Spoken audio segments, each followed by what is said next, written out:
Howard Phillips est un brillant avocat et sa fille, Martha, sait qu'ils sont riches. Un jour, ils sont allés au centre commercial et ont vu son camarade de classe, James, aider son père dans le parking. Martha a dit quelque chose d'horrible au petit garçon, et Howard savait qu'elle devait apprendre une leçon importante, alors il l'a choqué quelques jours plus tard. Je vais acheter un bretzel, une nouvelle poupée, un hamburger, une Barbie. S'est exclamé Martha, la fille de Howard, alors qu'il garait la voiture sur le parking du centre commercial. Ce centre commercial possédait une épicerie, et ils devaient acheter quelques articles avant de pouvoir profiter de leur sortie. Mais Martha était déjà très enthousiaste à l'idée de tout ce qu'il allait lui acheter. Howard était riche grâce à sa profession. Il était l'un des meilleurs avocats d'Austin, au Texas, et ses clients savaient qu'il obtenait toujours le meilleur. Mais il examinait minutieusement ses dossiers et croyait plus en la justice et l'équité qu'en l'argent. Son seul défaut était que lui et sa femme ont peut-être trop gâté Martha. Martha était leur bébé miracle, conçu après de nombreuses fausses couches. Ils voulaient ce qu'il y avait de mieux pour leur fille, même s'ils l'avaient inscrite dans une excellente école publique pour qu'elle ne soit pas trop arrogante. Pourtant, elle savait qu'il avait de l'argent et qu'il voulait des tonnes de choses tout le temps. Sur le parking, Martha a aperçu son camarade de classe, James. Il tirait des chariots du magasin et les remettait à leur place. Il semblait aider son père, Olivier, un homme charmant qui travaillait comme gardien de parking dans ce centre commercial. Howard l'a rencontré une fois lors d'une réunion de l'association des parents d'élèves.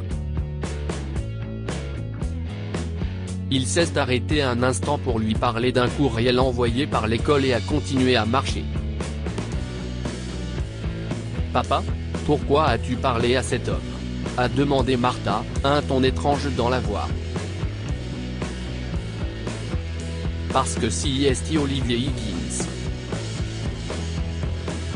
C'est le père de ton ami James, ma chérie, » a répondu Howard en désignant James, qui tirait des chariots plus lourds que lui, semble-t-il. A-t-elle dit, et Howard a secoué la tête, pensant qu'elle était juste excitée à l'idée d'aller au centre commercial avec son père. Soudain, un chariot s'est dirigé vers elle et a heurté Martha légèrement. Elle s'est arrêtée de marcher et Howard ne l'a remarqué que lorsqu'il était un peu plus loin, presque à l'entrée du centre commercial. Il s'est arrêté et a attendu que Martha puisse parler à son ami. Mais il ne s'attendait pas à ce que sa fille a dit au garçon. « Et, Martha ?»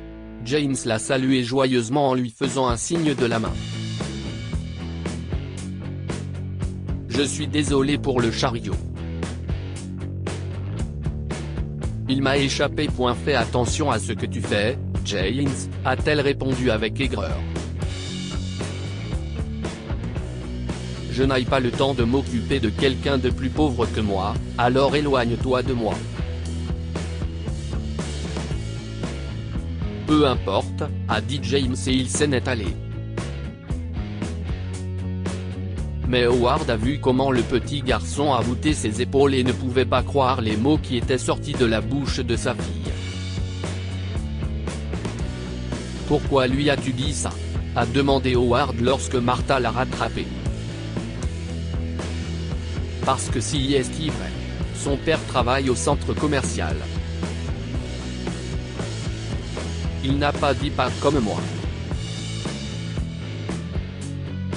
Il n'a pas de nouvelles chaussures comme moi et mes amis. Il est pauvre. Je ne veux pas être son amie, a répondu Martha comme si c'était la façon la plus normale de penser. Howard a fermé les yeux de douleur. Tu ne peux pas parler aux gens comme ça, Martha. Ce n'est pas bien, a-t-il poursuivi. Il voulait quitter le centre commercial, mais il se réjouissait de cette sortie avec sa fille. Martha s'est contentée d'hausser les épaules et il lui a pris la main pour entrer dans le centre commercial. Mais le problème était loin d'être réglé.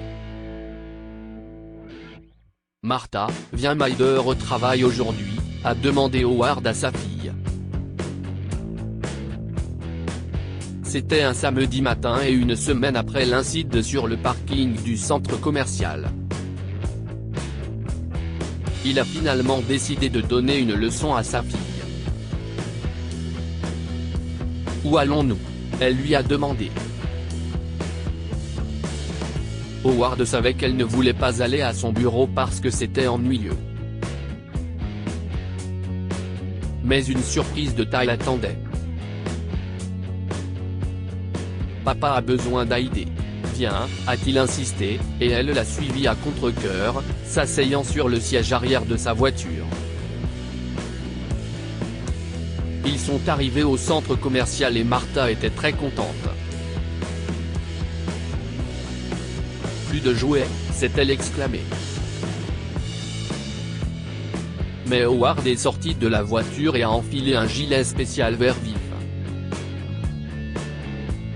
Qu'est-ce ce que tu portes ? A demandé Martha en fronçant les sourcils.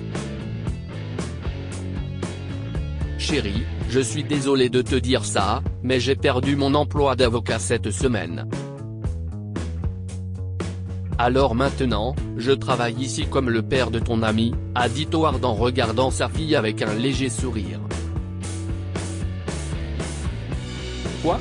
Oui, et tu dois m'aider à tirer les chariots jusqu'à cet endroit.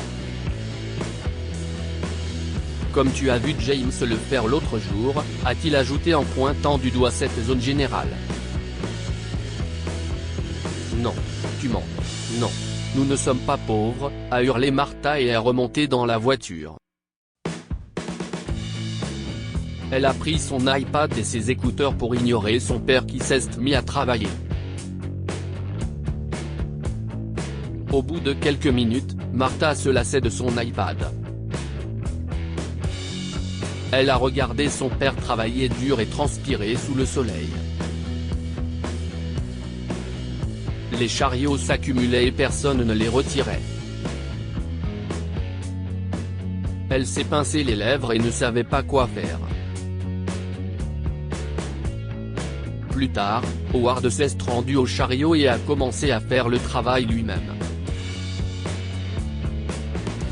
Mais Martha avait pris une décision. Je vais t'aider, papa, a-t-elle dit en adressant un petit sourire à son père. Ça, s'y estime ma petite fille, il l'a félicitée et l'a laissée faire.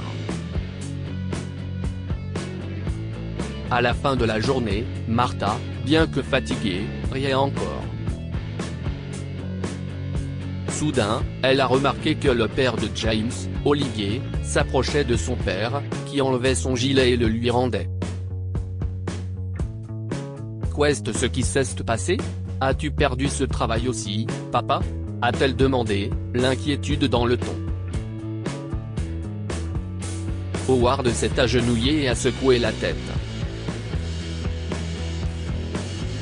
Non, ma chérie.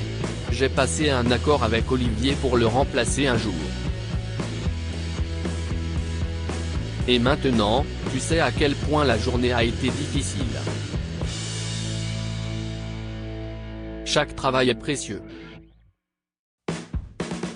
Nous sommes tous interdépendants, et ce n'est pas parce que quelqu'un n'a pas autant d'argent ou de nouveaux jouets que toi qu'il est moins important. La façon dont tu as parlé à James l'autre jour n'était pas correcte. Je voulais te donner une leçon. Comprends Comprends-tu ce que je te dis ? Martha s'est pincé les lèvres et a fini par acquiescer. Howard espérait qu'elle avait retenu la leçon. Je veux que tu t'excuses auprès de James dès que possible. D'accord ? Sa famille est gentille et travailleuse. Personne ne mérite qu'on lui parle comme tu l'as fait. Ma fille ne sera pas une princesse gâtée, d'accord ? Maintenant, allons chercher des hamburgers et rentrons à la maison, a-t-il ajouté en se levant et en lui prenant la main. Elle lui a souri et est montée dans la voiture. Le lundi suivant, Martha s'excusa sincèrement auprès de James et ils jouèrent ensemble pour la première fois ce jour-là. Ils finirent par devenir de grands amis. Que pouvons-nous apprendre de cette histoire ? Ne manquez jamais de respect aux gens. Quoi qu'il en soit, chaque personne mérite le respect des autres. Il n'y a aucune raison de maltraiter les gens. Votre situation peut changer à tout moment. Vous pouvez être riche un jour, et tout peut changer le lendemain. La vie prend de nombreux virages. Partagez cette histoire avec vos amis. Elle pourrait égayer leur journée et les inspirer.